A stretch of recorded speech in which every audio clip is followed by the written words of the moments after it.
all you need to know, the Bloomberg Quint podcast that prepares you for the day's business. Good morning and thanks for listening in. This is the daily morning update from Bloomberg Quint and I'm Alex Matthew. Today is the 2nd of June. If you're on the coast in Mumbai or Maharashtra in fact, or in Gujarat, you'll have to brace for some heavy to very heavy rain tomorrow as Cyclone Nisarg, as it is called, advances over the Arabian Sea. That's according to the IMD. Meanwhile, the number of coronavirus cases in India will probably reach close to 2 lakh today based on the rate of new additions over the past few days.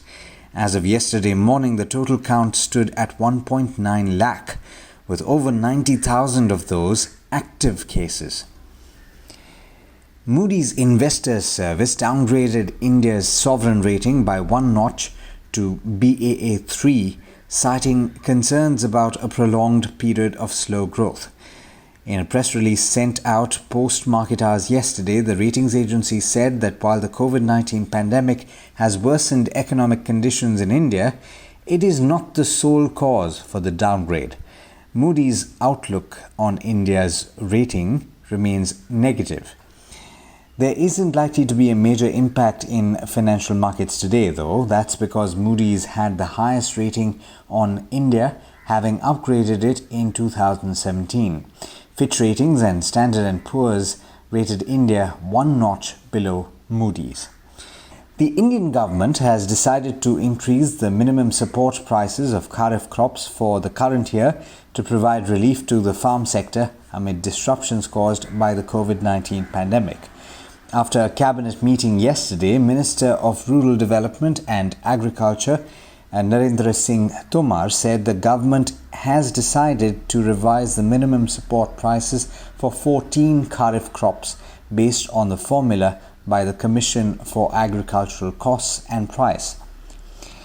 The return over cost for these 14 crops ranges from 50% to 83% according to the minister. Moving on, the Director General of Civil Aviation yesterday asked airlines to allot seats in flights in such a manner that middle seats are kept vacant to the extent possible. But if a flyer has been allotted the middle seat due to high passenger load, then additional protective equipment like a wraparound gown of the Ministry of Textile approved standards must be provided in addition to a 3-layered face mask and face shield. That's just another reason why you should go for the window or the aisle.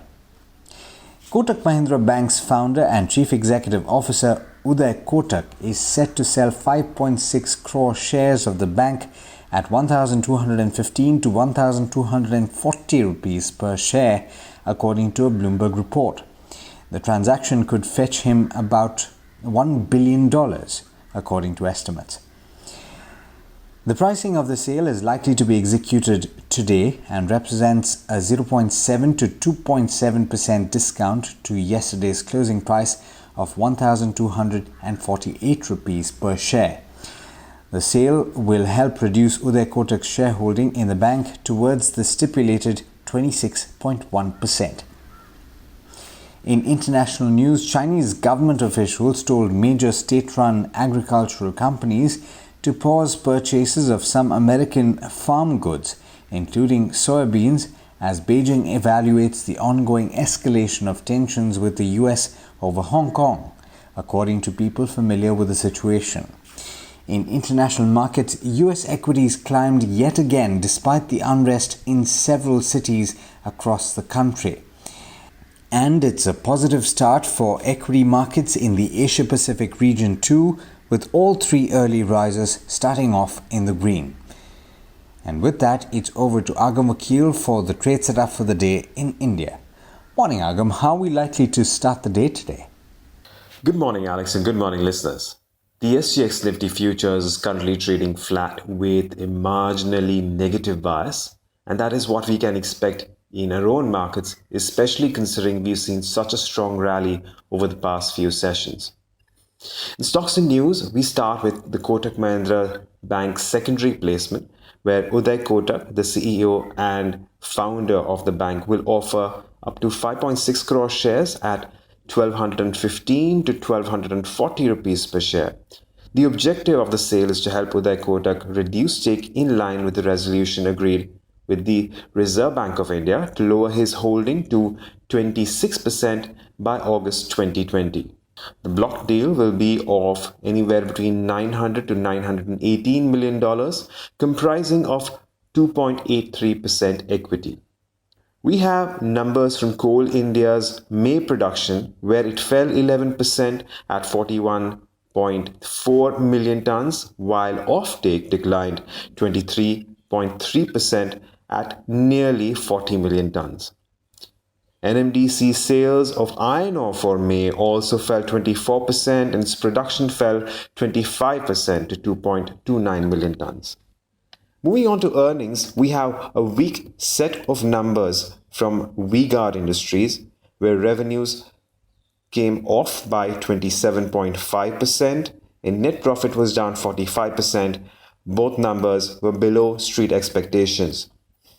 From the consumer durable space, we also have Orient Electric, where revenues declined nearly 12% and net profit was down 7%. Welspun Enterprises saw a 35% drop in sales. Net profit, however, was up 3 times, but that was on deferred tax reversals. Today, we watch out for earnings from Britannia, Motherson Sumi, Interglobe Aviation, and Sun Pharma Advanced.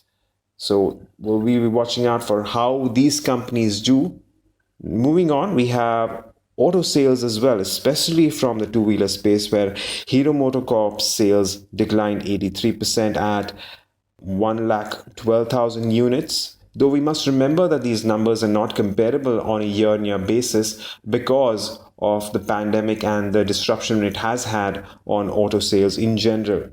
Eicher Motors similarly saw a drop of 69% at 19,000 units.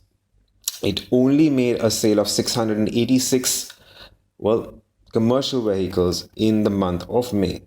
Eicher Motors has said in a press release that by May end, nearly 2/3 of its dealerships were open for business. These dealerships attained nearly the pre-COVID level of booking towards the end of the month. We have a drop of 81% for TVS Motor Company at 58.9 thousand units, and Ashok Leyland sales saw a drop of 89% at 1,420 units. Finally, an update on Adani Green Energy as far as COVID-19 impact is concerned, where it says all its solar and wind plants have been operational to full capacity during lockdown period. The electricity generated from all plants is being taken on a continuous basis in normal course, and there have been no material curtailment, save as in some issues such as perhaps Tamil Nadu and Andhra Pradesh. Now, these are just some of the stocks we can watch out for as we move into trade today. But don't forget to go through our morning edition of All You Need to Know only on BloombergQuint.com. Thanks, Agam. And as always, thank you all for listening in. This is Alex Matthews signing off. Have a great day.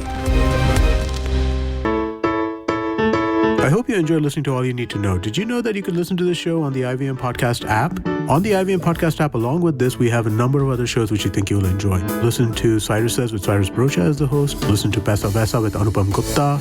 The Scene and the Unseen with Amit Verma, or Shunya One hosted by Shiladitya Mukhopadhyay and myself. Check out the IVM Podcast app to get more talk content that you will enjoy.